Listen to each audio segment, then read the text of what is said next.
నమస్తే friends, welcome to mega minds. ఈరోజు మన ముందున్నవారు శ్రీ మహేష్ జాగల్ గారు. వారు సత్యశోధన సంస్థానికి అధ్యక్షులు. వారితోటి ఈరోజు కొన్ని విషయాలు చర్చ చేద్దామని చెప్పి వారిని మాట్లాడటం జరిగింది.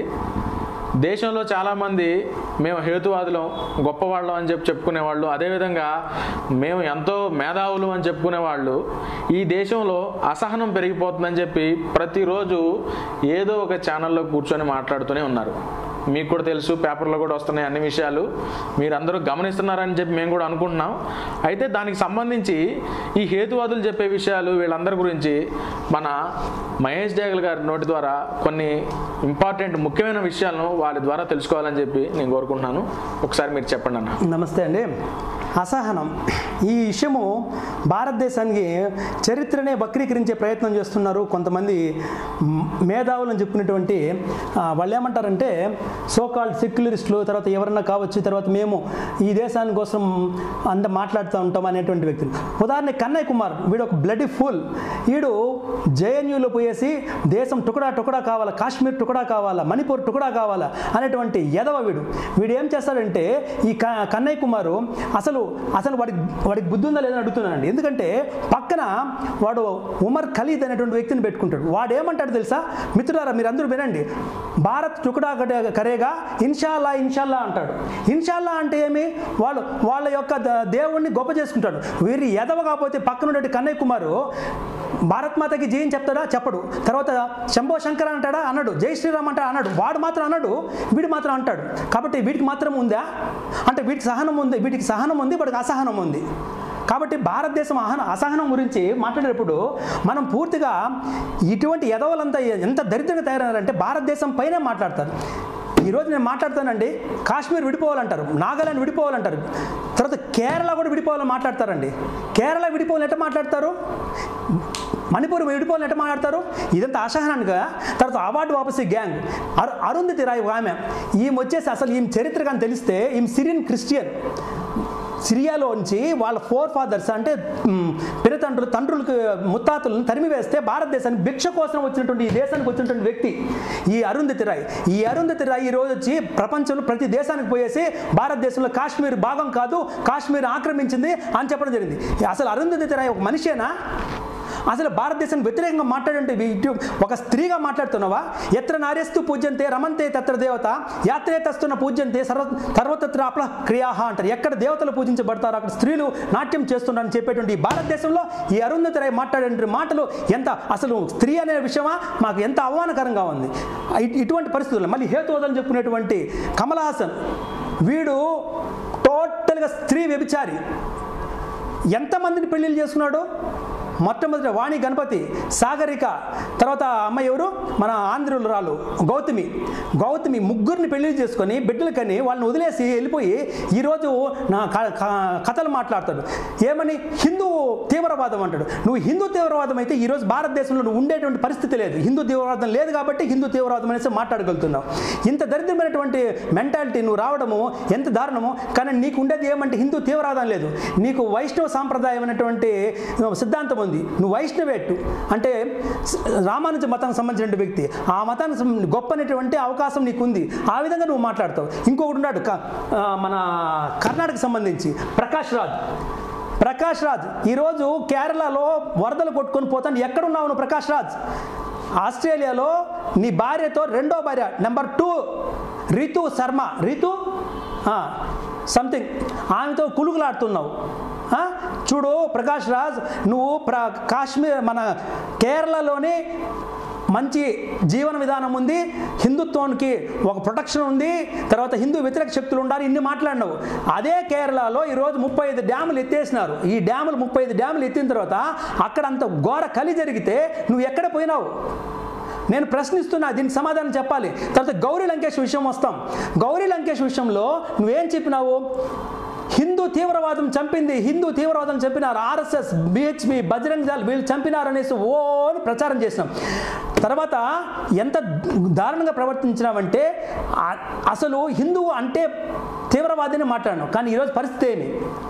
అక్కడుండేటువంటి ఒక ఎమ్మెల్సీ ఒక పద్ధతి ప్రకారం గౌరీ లంకేష్ చంపడం జరిగింది, అతన్ని ఈరోజు అరెస్ట్ చేయడం జరిగింది. ఈ విధమైనటువంటి పరిస్థితులు నువ్వేం మాట్లాడవు? ఇప్పుడు ఎక్కడ దాంకున్నావు?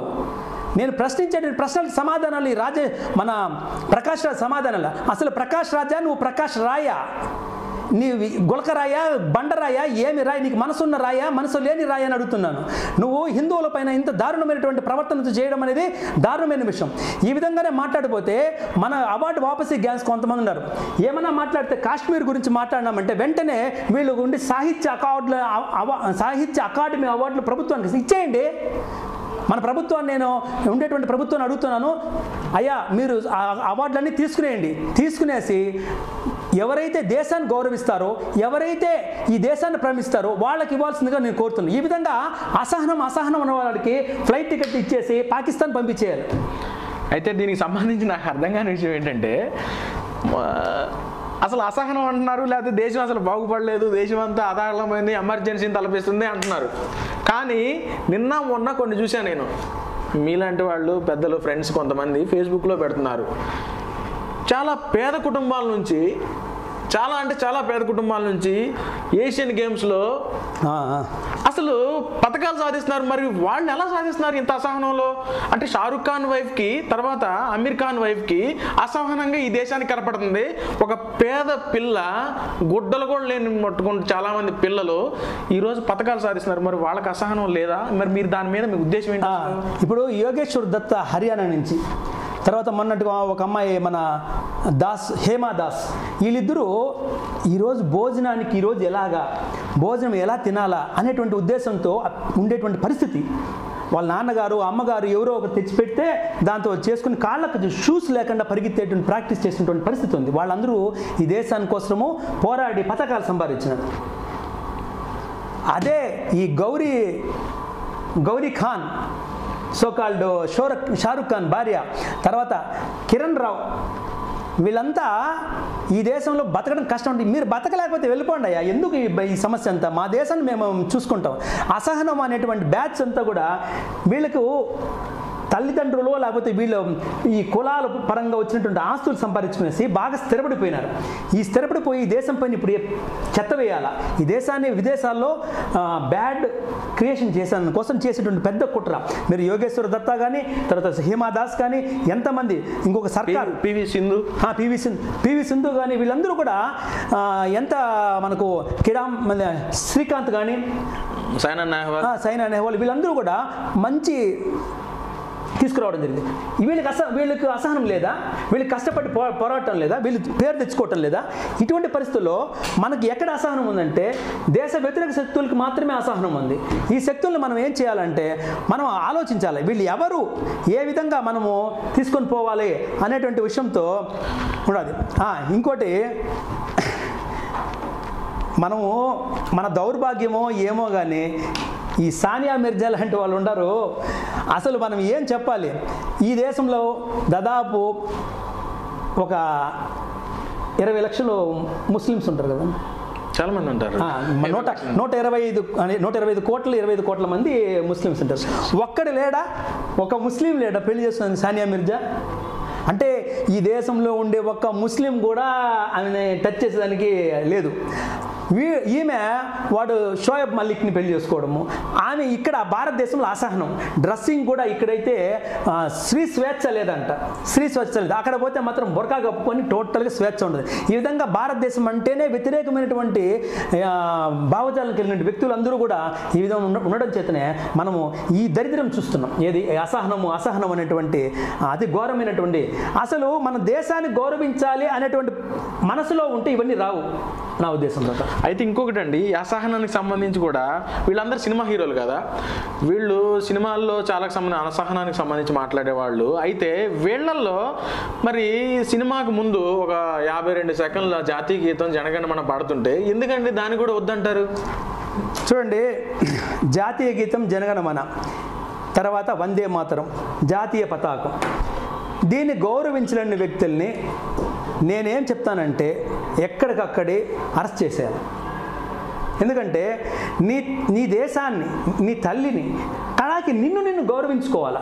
నువ్వు ఎవరు అంటే ఇండియా అంటే ఒక ఏ దేశానికైనా ఒక పతాకం ఉంటుంది, ఒక గీతం ఉంటుంది, ఒక పతాకం ఉంటుంది, దాని ప్రకారం చేయాలి. దాన్ని గౌరవించలేనప్పుడు 52 సెకండ్లు నిలబడలేకపోతే వాళ్ళకి అది లేదండి. వాళ్ళకు ఉండేదంతా పూర్తిగా ఏమంటే దేశ వ్యతిరేకమైనటువంటి అభిప్రాయం. అదే ఖచ్చితంగా వాళ్ళని మనము పైన చర్యలు తీసుకోవాల్సిన అవసరం ఉంది. ఇప్పుడు అవార్డు కాపేసి గ్యాంగ్ వీళ్ళందరూ అనుకుంటాం కదా, వాళ్ళందరూ ఏదో అట్లా పేర్లకే మేము అవార్డు వాపస్ చేస్తామంటారు, కానీ నిజంగా అసలు ఇచ్చారా? ఇదొక విచిత్రమైనటువంటి సమస్య. ఊరికే ఇవ్వడం వరకే పేపర్ షో అంటారు. వాళ్ళే చెప్పారు కదా, అవార్డు గ్యాంగ్ వాపసి గ్యాంగ్లోని కొంతమంది మమ్మల్ని ప్రెజర్ చేసి ఇవ్వడం జరిగింది, మేము ఇచ్చింది లేదు, వాళ్ళు తీసుకున్నది లేదు. కానీ ప్రజలకు మాత్రం అబ్బా రిటర్న్ ఇచ్చేసినాము అంటే అసహనము అనేటువంటి. అయితే ఇంకొకటి అండి, చివరిగా ఇప్పుడు ఇవన్నీ చూసుకుంటే పెద్ద వాళ్ళ భార్యలు పిల్లలేమో మాకు అసహనం ఉందమంటున్నారు, పెద్ద వాళ్ళ భార్యలు పిల్లలేమో మా దేశంలో అసహనం ఉందంటున్నారు భారతదేశంలో. కానీ మరి పేదల పిల్లలు ఇతర దేశాలు వెళ్ళి పథకాలు సాధిస్తున్నారు. దీన్ని బట్టి ప్రజలు ఎలా అనుకుంటున్నారంటారు? అసలు అసహనం ఉందనుకుంటున్నారా లేదనుకుంటున్నారా? ఉన్న వాళ్ళ భార్యలు అదే కదా, వాళ్ళకి ఏమంటే ఏదో ఒకటి బదనాం చేయాలి అనే విషయం తప్ప వాళ్ళకి బ్రెయిన్లెస్ పీపుల్ అనమాట యాక్చువల్గా. ఇప్పుడు షారుఖ్ ఖాన్ చెప్పినాడండి, ఈ దేశంలో మోడీ గారు వస్తే నేను వెళ్ళిపోతాను, చెక్కేస్తాను అన్నాడు. వెళ్ళాడా? లేదు. సరే, నీకు అసహనము వ్యక్తులపైన వ్యక్తులపైన ఎవరికైనా ఉంటుంది. ఏ వ్యక్తికైనా ఇప్పుడు నీవు అంటే నాకు అసహనం ఉండొచ్చు, ఇంకొక వ్యక్తితో నాకు సహనం ఉండొచ్చు, అది ఓకే. దేశం పైన అసహనం అని మాట్లాడే ప్రతి యాదవని సర్వనాశనం చేయాలి. వాళ్ళని మాత్రం దేశం వ్యతిరేకంగా వీళ్ళు ఈరోజు ఏం చేస్తారంటే అగైనెస్ట్గా ఇండియన్కి పూర్తిగా వ్యతిరేకంగా మాట్లాడతారు. ఉదాహరణకి మనం షారుఖ్ ఖాన్ విషయం, ఇంకో విషయం, కేరళకు ₹1 ఇవ్వలేదండి అతను కేరళ ఫ్లడ్స్కి, కానీ పాకిస్తాన్లో ఫ్లడ్స్కి మాత్రం వేల కోట్లు ఇచ్చినాడు. ఇప్పుడు మీరు చెప్పిన ప్రకారం దేశంలో అసహనం లేదంటారు, ఎందుకంటే ఇటుపక్క పిల్లలు పథకాలు సాధిస్తున్నారు, ఇటుపక్క వాళ్ళు ఎట్లా అంటున్నారు. ఇంకొక విషయం మీరే దాన్ని ప్రస్తావన చేశారు, ఈ అసహనం వాళ్ళు కూడా ఈ ఉత్తర భారతదేశం దక్షిణ భారతదేశం ఏంటండి? అబ్బా నేను చెప్తానండి, ఉత్తర భారతదేశం దక్షిణ భారతదేశం అనే సిద్ధాంతము తిరిగారు కూడా నాకు తెలిసి. ఐ థింక్ దీనికోసం కూడా నాకు తెలుసు. దీనికోసమే తిరుపతి నుంచి బద్రీనాథ్ వరకు 3000 కిలోమీటర్లు, తిరుపతి నుంచి ద్వారకా వరకు 1500 కిలోమీటర్లు, అప్ అండ్ డౌన్ 3000 కిలోమీటర్లు, దాదాపు 6000 కిలోమీటర్లు వ్యక్తుల పరిశీలన కోసమే తిరగడం జరిగింది. క్షేత్రాలు, పుణ్యక్షేత్రాల తర్వాత విషయము వ్యక్తులు ఎలా ఉంటారు అనే విషయం ఆర్య ద్రావిడ సిద్ధాంతం తీసుకొచ్చారండి. ఇది బ్రిటిష్ వాళ్ళు ఈ దేశాన్ని పరిపాలించేటప్పుడు ఎలాగైనా విభజించాలా అనేటువంటి ఉద్దేశంతో 1925లో వందే మాతరం ఉద్యమం తీసుకొచ్చి అక్కడ చీల్చినారు. అదొకటి. తర్వాత దానికంటే ఫెయిల్యూర్ ఎక్కువ మందిని చేయాలా, ఉత్తర భారతదేశం దక్షిణ భారతదేశం విడగొట్టాలా అనేటువంటి సిద్ధాంతంతో మ్యాక్స్ ముల్లర్తో తీసుకొచ్చారు. ఉత్తర భారతదేశంలో అందరూ తెల్లగా ఉంటారు. ఏమండి, ఉత్తరప్రదేశ్లో మీరు ఎప్పుడన్నా పోయి ఉంటారో అందరూ తెల్లగా ఉంటారా? లేదు, చాలా అంటే దక్షిణ భారతదేశంలో తెల్లగా ఉన్నటువంటి వ్యక్తులే లేరా? మన మహేష్ బాబే ఉన్నాడుగా. ఈ విధంగా ఉత్తర భారతదేశంలో ఉండే వాళ్ళంతా తెల్లగా ఉంటారు, దక్షిణ భారతదేశంలో ఉండే వాళ్ళు అంటే నల్లగా ఉంటారు. నేను మధ్యప్రదేశ్లో సాగర్ అనే ఒక టౌన్లో పోయినాను. ఆ రోజు నైట్ స్టే చేసిన. ఒక గుడిలో పోయేసి రాత్రి బస, స్వామి మే ఇద్దరు సోనా ఆజ్ రాత్కో బసా కన్నా చాతాము అని అడుగుతున్నాడు. ఆయన స్వామి సరే పనుకోమన్నాడు. పనుకోమన్న తర్వాత లైట్ వేసి చూస్తే నాకంటే నల్లగా ఉన్నాడు ఆయన. అంటే ఇక్కడ నలుపు తెలుపులను బట్టి డిసైడ్ చేశారు. వాళ్ళు ఏమంటారంటే ఉత్తర భారతదేశంలో ఉండేటువంటి వాళ్ళంతా ఆర్యులు, వీళ్ళు జర్మనీ నుంచి రావడం జరిగింది. జర్మనీ నుంచి రావడంతో వీళ్ళందరూ అక్కడ ఉండేటువంటి ద్రావిడులను దక్షిణ భారతదేశం తరిమేసినారు. కాబట్టి దక్షిణ భారతదేశంలో ఉండే వాళ్ళంతా రావణుడి సంతతి. ఇవన్నీ ట్రాష్. అదేమంటారు, బ్రిటిష్ యొక్క మనస్తత్వాన్ని. ఇప్పుడు ఈ దేశాన్ని ఎవరు పరిపాలించినారు? బ్రిటిషర్స్ పరిపాలించారు 300 years. కాబట్టి వాళ్ళ మెంటాలిటీ, వాళ్ళ గవర్నమెంట్, వాళ్ళ యొక్క ప్రభుత్వం గొప్పదనే ఉద్దేశం చెప్పుకునే ప్రయత్నము చేశారు. ఎవరు? మ్యాక్స్ ముల్లర్ అంటే వ్యక్తి. ఇప్పుడు నేను అంటానండి, నాకు ఇప్పుడు 48 years వయసు. ఈరోజు నేను యజుర్వేదం చదివినాను. దాదాపు నేను 1 month పట్టింది. నాకు తెలుగులో చదివినాను, దాన్ని అర్థం చేసిన నాకు కాల. కానీ 1.5 yearలోనే మ్యాక్స్ ముల్లర్ సంస్కృతం అంతా చదివేసి అన్ని వేదాంగాలంతా ట్రాన్స్లేషన్ చేసేంత ఉంటుందండి. ఒక్కటి ఆలోచించాలి, ఇంత దరిద్రంగా వాళ్ళు చేసినారు. ఆ తర్వాత విలియమ్స్ అని ఆయన కూడా ఇదే పనిచేసింది. కాబట్టి వీళ్ళు తెచ్చినటువంటి ఈ ఆర్య ద్రావిడ సిద్ధాంతాన్ని ఒక్కడు కూడా మనము ఒప్పుకోవాల్సిన అవసరం లేదు. ఇంకోటి నేను చెప్పటం లేదు, మన గౌరవనీయులు అంబేద్కర్ చెప్పారు ఈ మాట. అంబేద్కర్ ఏం చెప్పాడు? ఇది ఆర్య ద్రావిడ సిద్ధాంతం తప్పు అని చెప్పాడు. ఉదాహరణకి తమిళనాడు పోయేసి పెరియార్ని అడిగాడు, మీరు ద్రావిడిస్తాన్ తీసుకోండి, నేను వేరే తీసుకుంటామనేసి వీళ్ళు డిస్కషన్ పెడితే, ఈ మాటలంతా మాట్లాడకూడదు, దేశం ఒకటే, అందరూ కలిసి ఉంటారు, ఆర్య ద్రావిడ సిద్ధాంతం తప్పు అని చెప్పినటువంటి మహానుభావుడు అంబేద్కర్. ఆయన మాటలు పనికిరాదు. వాళ్ళ అంబేద్కరిస్టులు చెప్పేటువంటి వాళ్ళందరూ కూడా దీన్ని సమర్థించుకుంటూ ఉంటారు. ఏది ఆర్య ద్రావిడ సిద్ధాంతం. నాకు తెలిసి నేను తిరిగినట్టు 6,000 కిలోమీటర్లో అన్ని రకాల రంగులు అందరూ ఉండరు. అయితే మీరు ఈ 6,000 కిలోమీటర్లు తిరిగినప్పుడు ఎక్కడన్నా అసహనంగా అనిపించింది దేశ ప్రజల్లో? అంటే దేశం బాగాలేదు, అంత ఎమర్జెన్సీని తలపిస్తుంది, ఇలాంటి భావన ఎక్కడన్నా మీకు వ్యక్తపరిచారా ప్రజలు, సామాన్య ప్రజలు? ఆగ్రాలో నేను ప్రయాణం చేసేటప్పుడు ఆగ్రా అదేది ఉంది ఎక్స్ప్రెస్ హైవే ఇంక ఎక్కబోయేటప్పుడు నాకు వర్షం వస్తుంది, టీ తాగుదామనేసి ఒక షాప్లోకి వెళ్ళాను. ఇదే మరి కాషాయం డ్రెస్సు, నేరుగా వెళ్ళిపోయి కూర్చుంటే చాయ్ అన్నాను.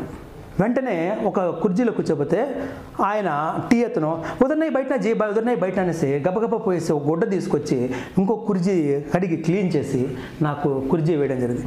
తర్వాత టీ తాగినాను. టీ చాయ్ అంటే వాళ్ళు మనకు మట్టి ముంత, ఆ ముంతలో నాకు టీ ఇవ్వడం జరిగింది. ఇక్కడ నేను ఎందుకు చెప్తున్నానంటే ఆ ఇచ్చిన వ్యక్తి ముస్లిం.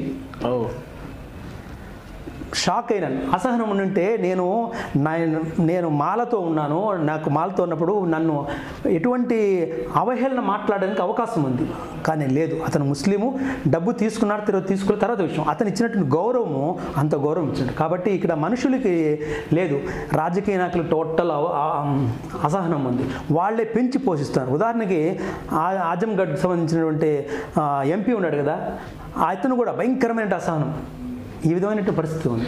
అయితే నాకు ఒక డౌటు, పాకిస్తాన్లో ఉన్నటువంటి హిందువుల్ని పాకిస్తానీలు అన్నప్పుడు భారతదేశంలో ఉన్నటువంటి ముస్లింలని ఏమంటారు, హిందుస్థాన్లో ఉన్నటువంటి ముస్లింలని? నేను ఒకటే అండి రాజుగారు, బంగ్లాదేశ్, పాకిస్తాన్, ఇండియా విడిపోయింది. బిఫోర్ దట్ ఈ మొత్తం దేశాన్ని హిందుస్థాన్ అనేవాళ్ళు. ఈరోజు మీరు అరేబియా పోయేసి 1-2 నేర్చుకుంటాము, ఆ దేశంలో 1-2 నేర్చుకుంటాము అంటే వాళ్ళు అనే మాట్లాడమంటే హిందస్ సంఖ్యలు అంటారు. హిందస్ సంఖ్యలు అంటారు. సంఖ్యలను తెలుగు పదము, ఆ పదం వాళ్ళు ఉర్దూలో అరబిక్లో మాట్లాడతారు. ఇక్కడ హిందస్ అనే పదం ఎక్కడి నుంచి వచ్చింది? కాబట్టి ఆ దేశాల్లో అంతగా ఈరోజు కూడా అరేబియన్ దేశాలన్నింటిలో కూడా హిందుస్థానే పిలువబడుతుంది. కాబట్టి ఈ దేశంలో ఉండే వాళ్ళు వ్యక్తిగతంగా ఏ మతావలంబికులైనా ఉండేటువంటి వాళ్ళ జీన్స్ కానీ అంతా కూడా భారతీయులకు సంబంధించినటువంటి హిందువులకు సంబంధించినటువంటి మన సుబ్రహ్మణ్య స్వామి చెప్పినటువంటి విషయాన్ని కంఠాపతంగా మనం ఒప్పుకోవాల్సి వస్తుంది. ఈ దేశంలో ఉన్న మీరు చెప్పే విషయం ఏంటంటే, ఈ దేశంలో ఉన్నటువంటి ముస్లింలైనా క్రైస్తవులైనా ఎవరైనా సరే వాళ్ళు భారతీయులే. ఈ దేశం ఒకటి, ఈ జాతి ఒకటి అని చెప్పి చెప్పడం జరుగుతుంది. చాలా మంచి విషయాలు చెప్పారండి. అసహనం గురించి మన మెగా మైండ్స్ ప్రేక్షకులందరికీ కూడా చెప్పడం జరుగుతుంది. మన దేశం ఒకటి, మన జాతి ఒకటి, దీన్ని మనం అందరం కూడా కాపాడుకోవాల్సిన బాధ్యత ఉంది. రాబో రోజుల్లో ఇలాంటివి ఎక్కువ అయ్యే అవకాశం కూడా కనపడుతుంది టీవీల్లో, వార్తా ఛానల్స్లో చూస్తుంటే. కాబట్టి మీరందరూ కూడా ఒక్కసారి అవలోకనం చేసుకొని వీటి గురించి ఆలోచించి ముందుకెళ్లాలని కోరుకుంటున్నాను. మెగా మైండ్స్ ద్వారా మీకు ఈ విషయాలు తెలియజేస్తున్నాను. నమస్తే. ధన్యవాదాలు.